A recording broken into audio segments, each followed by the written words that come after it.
when this whole thing got started, it was basically, what can we do to get some information about Duramax out there? Now, a lot of you guys are die-hard Duramax fans and such, and you know about the engine, but a lot of times when you just say Duramax, although they say it's a new truck, it doesn't really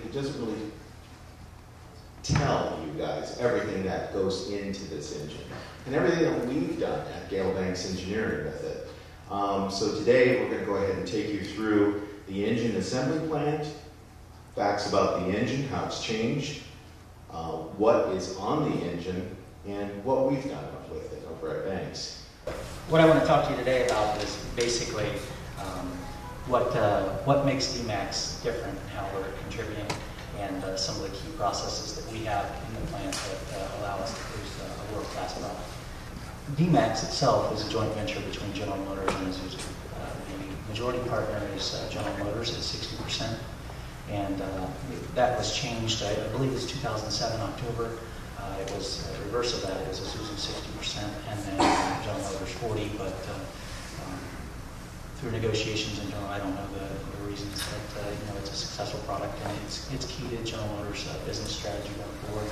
So the ownership or the majority partner is now General Motors, and so again, that helps us because we're able to benefit from using or picking from both sides of that. You have the Japanese culture and Isuzu and how they are.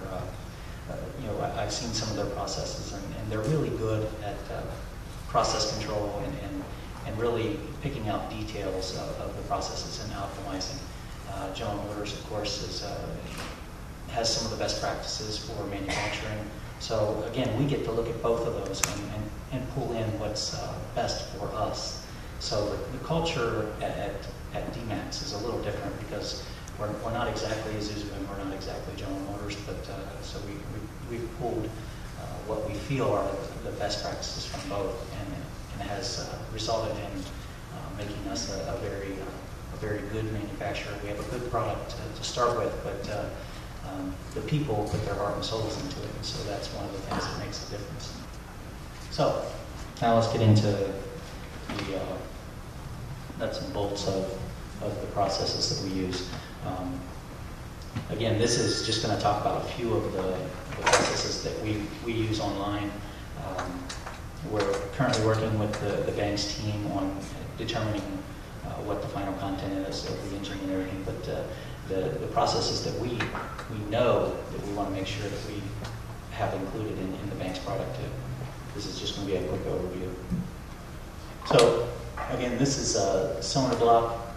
Just wanted to highlight, it's just a quick picture of it, but we have a proprietary hardening process in the ring reversal area. It's the only plant in the United States that uses this process, and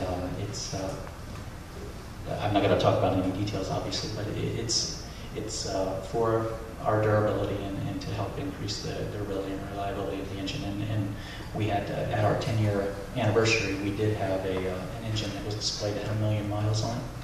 And I don't have pictures of it, but it was pretty impressive how the components wore very nicely. And so we were quite impressed with it. Everybody who saw it was quite impressed with it. Again, that's just one of the things that speaks to the durability of the engine. The 1 million mile engine was mentioned a while ago. And I was there when that thing was torn down. And it was amazing. That heat-treated cylinder wall, that little thing, you should have seen the cylinder walls in this thing. They were like, the crosshatch was still there. Yeah, it's unbelievable.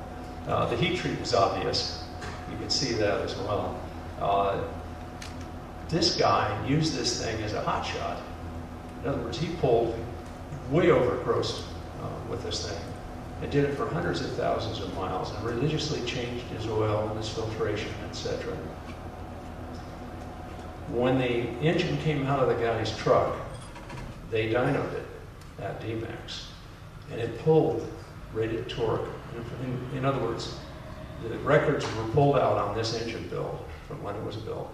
It pulled rated torque and a slightly degraded horsepower. but close to the original horsepower number. These are damn durable engines.